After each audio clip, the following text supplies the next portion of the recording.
শোনো, তোমার দাদির কি সারাক্ষণ ঘরে শুয়ে বসে থাকা অভ্যাস? উনি তো ঘর থেকে বেরই হন না। অবশ্য ওনার যা বয়স, ওনারই তো একজন লোক দরকার দেখভাল করার জন্য। তুমি একটু তোমার দাদির সেবা যত্ন নিও। ওনার যখন যা লাগে তুমি একটু আগিয়ে পিছিয়ে দিও। আমি তো সবসময় তেমন খেয়াল রাখতে পারি না।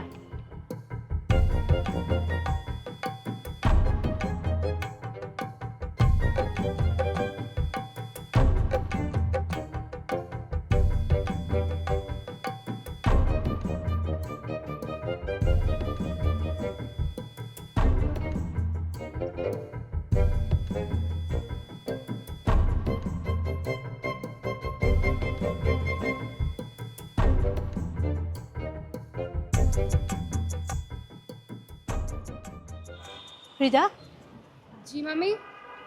তুমি ছাদে কি করো? কিছু না মামি, এমনি হাঁটাহাঁটি করছিলাম। তোমাকে না বলেছিলাম ছাদে একা একা হাঁটাহাঁটি করবে না?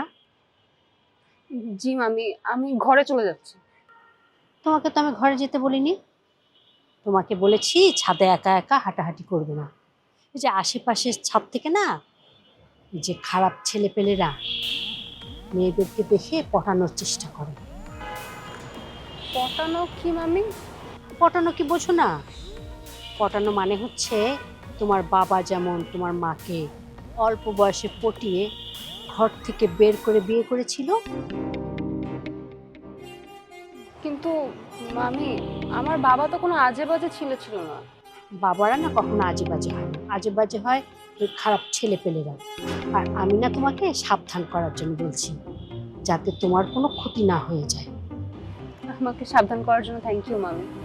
শোনো, তুমি না এখানে পড়ালেখা করতে চেয়েছিলে, সেটার কি হলো? হ্যাঁ মামি, আমি তো এখানকার তেমন কিছু চিনিও না, জানিও না। তবে প্রীতি আপুর সাথে আমার এই ব্যাপারে কথা হয়েছে। প্রীতিকে বলে কি হবে? ও তো সারাক্ষণ ঘরের মধ্যে শুয়ে বসে থাকে। ও তোমার ভার্সিটির খোঁজ খবর কিভাবে এনে দিবে? প্রীতি আপু বলেছিল যে প্রীতি আপু কবির ভাইয়ের সাথে কথা বলবে। কবির ভাই নাকি খোঁজ খবর নিয়ে আমার একটা পড়াশোনার ব্যবস্থা করে দিবে। কবির এনে দিবে তোমার ভার্সিটির খবর? তাহলে তো হয়েছে। কেন মামি, কবির ভাই কি খোঁজ খবর নিতে পারবে না? কবির নিজেরই তো কোনো খোঁজ খবর নেই। ও তোর সিনেমা বানানোর জন্য দাঁড়ে দাঁড়ে ঘুরে ঘুরে টাকা সংগ্রহ করে বেড়াচ্ছে। ও কিভাবে তোমার ভার্সিটির খবর এনে দিবে? সে সময় কি ওর আছে নাকি? তাহলে তাহলে কি করবো মামি? আরে বাবা, তোমরা এই যুগের ছেলে মেয়ে না। তারপরে আবার ফ্রান্সে থেকে লেখাপড়া করেছো। ফ্রান্সে অবশ্য অশিক্ষিত মূর্খের অভাব নাই।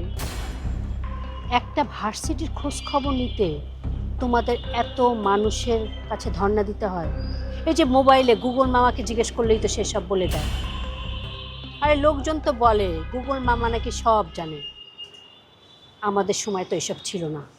আমাদের তো অনেক দূর হেঁটে হেঁটে কলেজে গিয়ে গিয়ে খোঁজ খবর নিতে হতো। ঠিক বলেছেন মামি, আমি এখন নিজে থেকেই খোঁজ খবর নিব। তাই করো। লোহা ব্যবহার না করলে যেমন জং ধরে যায়, পড়ালেখা না করে বসে থাকলেও না মাথায় জং পড়ে যায়। জি মামি। শোনো, তোমার দাদির কি সারাক্ষণ ঘরে শুয়ে বসে থাকা অভ্যাস? উনি তো ঘর থেকে বেরই হন না। অবশ্য ওনার যা বয়স, ওনারই তো একজন লোক দরকার দেখভাল করার জন্য। তুমি একটু তোমার দাদির সেবা যত্ন নিও। ওনার যখন যা লাগে তুমি একটু আগিয়ে পিছিয়ে দিও। আমি তো সবসময় তেমন খেয়াল রাখতে পারি না। সব সময় সংসারে তো একটা না একটা উটকো ঝামেলা লেগেই থাকে। একটা ঝামেলা শেষ না হতে হতে আর একটা ঝামেলা এসে উপস্থিত হয়। কে জানে কোন ঝামেলা আবার এসে হাজির হয়। একা মানুষ, এত দিকে সামাল দিতে পারি বলো? জি মামি। আচ্ছা, আমি কাপড়গুলো তুলে দিচ্ছি মামি। না না, তোমাকে তুলে দিতে হবে না। এই যে তুমি নিজে মুখে বলছো না, আমি অনেক খুশি হয়েছি। মাঝে মাঝে না আমার রান্নার কাজে একটু হেল্প করো, তাতেই হবে।